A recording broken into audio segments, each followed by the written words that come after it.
Assalamualaikum warahmatullahi wabarakatuh. Halo, hari ini kita akan membahas sejarah dari ruang lingkup ilmu, peristiwa, kisah, dan yang terakhir adalah seni. Tapi hari ini kita cukup satu saja, yaitu sejarah sebagai ilmu. Minggu depan kita lanjutkan peristiwa dan kisah. Sejarah sebagai ilmu. Pertama, kita akan membahas tentang pengertian sejarah. Apa sih pengertian dari sejarah itu sendiri? Jadi, menurut sejarawan yang bernama William H. Frederick, sejarah itu berasal dari bahasa Arab, yaitu syajarah atau syajarotun. Itu tulisan Arabnya seperti itu, yang artinya adalah pohon. Pohon melukiskan pertumbuhan yang terus-menerus dari berbagai macam bagiannya, seperti akar, batang, cabang, daun, bunga, serta buah, dan sebagainya. Nah, jika dikaitkan dengan sejarah dan manusia, dapat disimpulkan bahwa kehidupan manusia itu terus bergerak dan berkembang seiring perjalanan waktu di tempat manusia berada, layaknya pohon yang terus bertumbuh secara terus-menerus. Kemudian, selain diartikan sebagai pohon, kata syajarotun itu memiliki arti lain, yaitu silsilah, riwayat, hikayat, tarikh, dan kisah. Nah, ini ada hubungannya dengan silsilah keluarga dan nenek moyang. Hal ini dikarenakan sejarah di masa lalu itu membahas tentang silsilah atau asal-usul keluarga dari raja-raja. Nah, itu makanya dikaitkan dengan silsilah.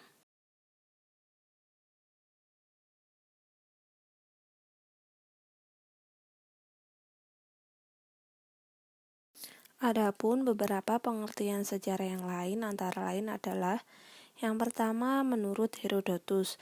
Nah, Herodotus ini adalah filsuf dari Yunani, sering disebut sebagai bapak sejarah dunia. Nah, berdasarkan pendapat Herodotus, sejarah itu adalah suatu kajian yang menceritakan suatu perputaran jatuh bangunnya tokoh, masyarakat, dan peradaban. Yang kedua, menurut Ibnu Khaldun, yaitu filsuf Islam dari Tunisia. Sejarah sebagai catatan tentang umat manusia, peradaban dunia, dan perubahan-perubahan yang terjadi pada kehidupan masyarakat. Yang ketiga, menurut R.G. Collingwood, sejarah sebagai penyelidikan tentang aktivitas manusia pada masa lampau. Yang keempat, menurut Taufik Abdullah, sejarawan dari Lembaga Ilmu Pengetahuan Indonesia atau yang biasa disingkat dengan LIPI, sejarah adalah tindakan manusia dalam jangka waktu tertentu pada masa lampau yang dilakukan di tempat tertentu. Nomor 5 itu ada R. Muhammad Ali. Itu ada 3 makna sejarah, yaitu yang pertama perubahan, kejadian, dan peristiwa. Yang terakhir ada menurut Sartono Kartodjo, itu adalah sejarawan dari Indonesia. Jadi sejarah itu memiliki dua arti, yang pertama arti objektif dan yang kedua arti subjektif. Kalau arti objektif, peristiwa sejarah itu benar-benar terjadi karena ada buktinya. Sedangkan arti subjektif, sejarawan itu diceritakan ulang oleh manusia sebagai penulisnya. Nah, mirip-mirip dengan manusia sebagai objek sejarah dan manusia sebagai subjek sejarah. Kesimpulannya dari beberapa pendapat sejarawan itu adalah sejarah adalah peristiwa di masa lalu yang benar-benar terjadi dan ditulis ulang berdasarkan penelitian sejarah. Jadi ada 3 poin. Yang pertama adalah peristiwa di masa lalu, terus kemudian benar-benar terjadi dan ditulis ulang berdasarkan penelitian sejarah. Nah, tanpa ada penelitian sejarah itu tidak bisa dibuktikan secara valid. Yang kedua adalah ciri-ciri sejarah sebagai ilmu. Nah, sebagai ilmu, sejarah harus tersusun secara sistematis dan kebenarannya objektif. Sistematis di sini yang dimaksud adalah penyajian kisah harus runtut sesuai dengan waktunya, atau nama lainnya adalah kronologis. Yang kedua adalah objektif. Nah, kalau objektif ini artinya adalah kisah yang disajikan harus sesuai dengan sumber atau fakta yang ditemukan oleh sejarawan. Kemudian menurut Kuntowijoyo, ilmu sejarah itu memiliki ciri dan karakteristik sebagai berikut.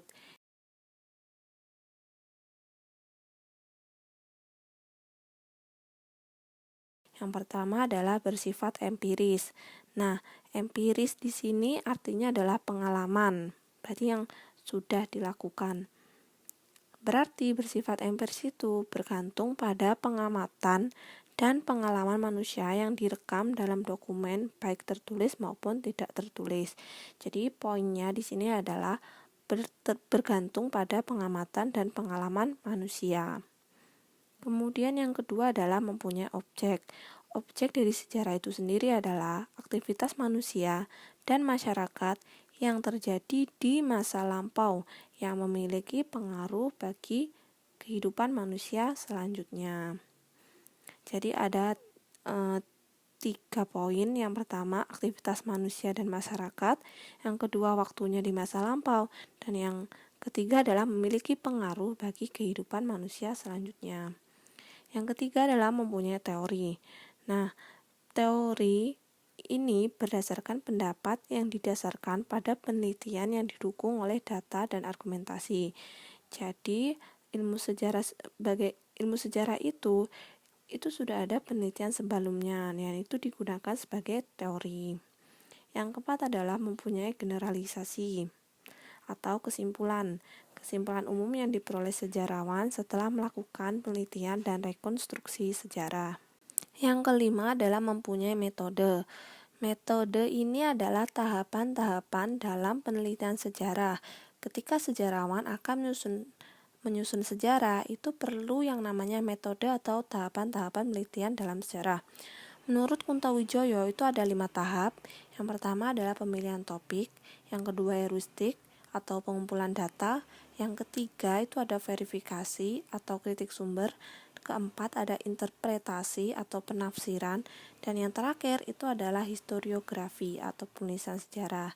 Nah, kelima tahapan ini harus urut dari awal pemilihan topik hingga historiografi. Ketika sudah urut itu hasilnya itu bisa disebut dengan sejarah. Yang ketiga adalah kegunaan sejarah sebagai ilmu. Jadi, kegunaan sejarah sebagai ilmu itu dibedakan menjadi dua, yaitu guna intrinsik atau dari dalam dan guna ekstrinsik untuk orang luar. Dari segi kegunaan secara intrinsik atau dari dalam itu ada 4.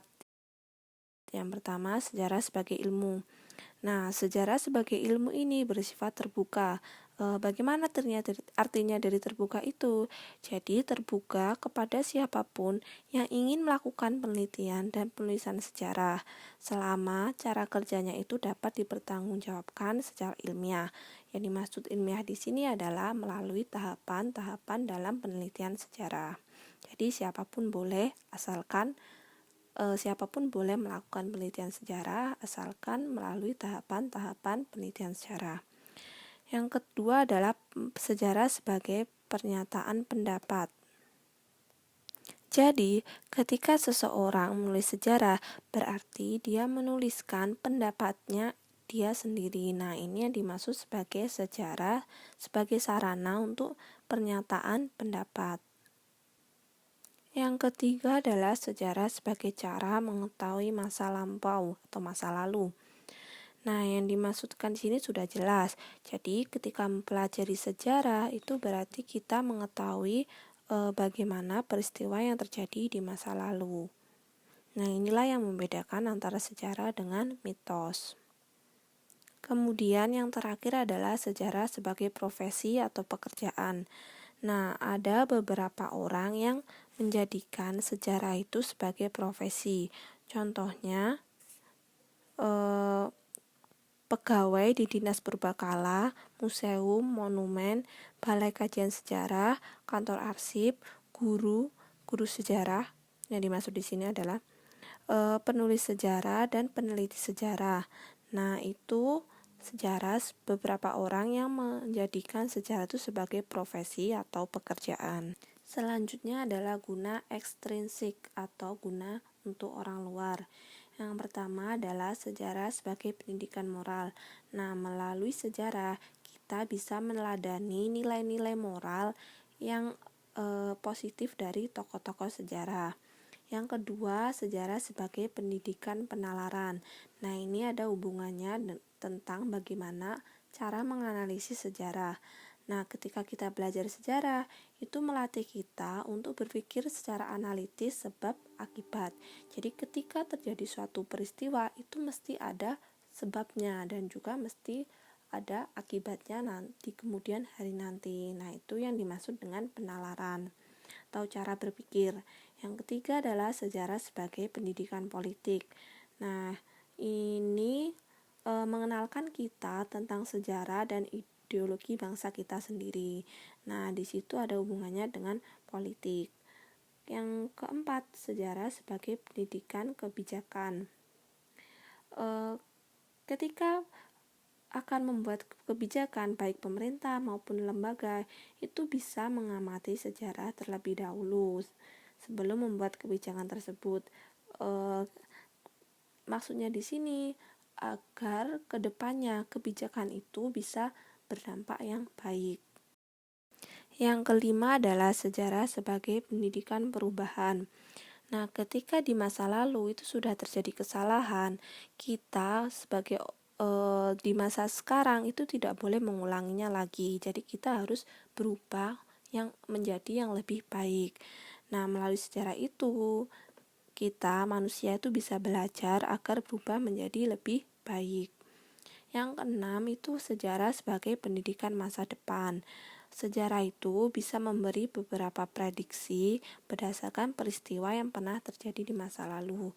Jadi semacam mengamati dari sisi sejarah. Bila di masa lalu sudah pernah terjadi peristiwa yang mirip dengan peristiwa yang terjadi di masa sekarang, itu kita bisa memiliki beberapa prediksi berdasarkan akibat dari peristiwa di masa lalu. Yang terakhir adalah sejarah sebagai pendidikan keindahan. Nah, dalam sejarah itu ada beberapa benda peninggalan dari masa lalu. Contohnya ada candi, terus kemudian monumen dan sebagainya. Nah, itu kan termasuk dari segi keindahan. Nah, yang dimasukkan di sini itu hubungannya dengan pendidikan keindahan.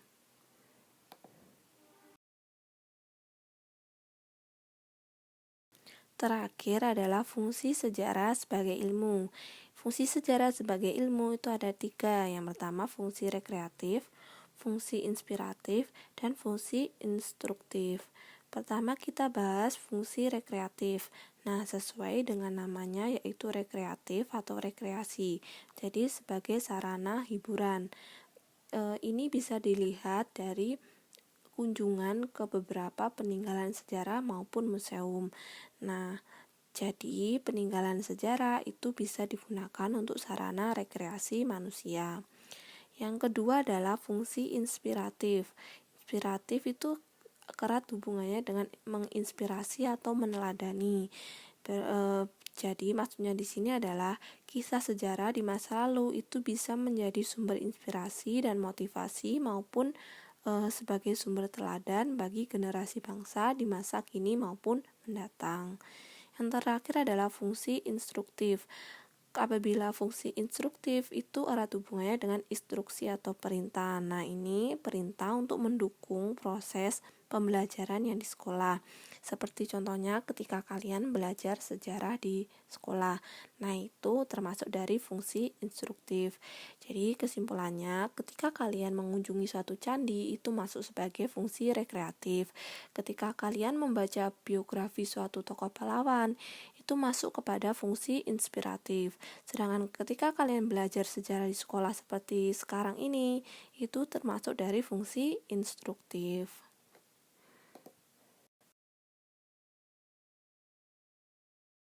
Demikian pembahasan sejarah sebagai ilmu.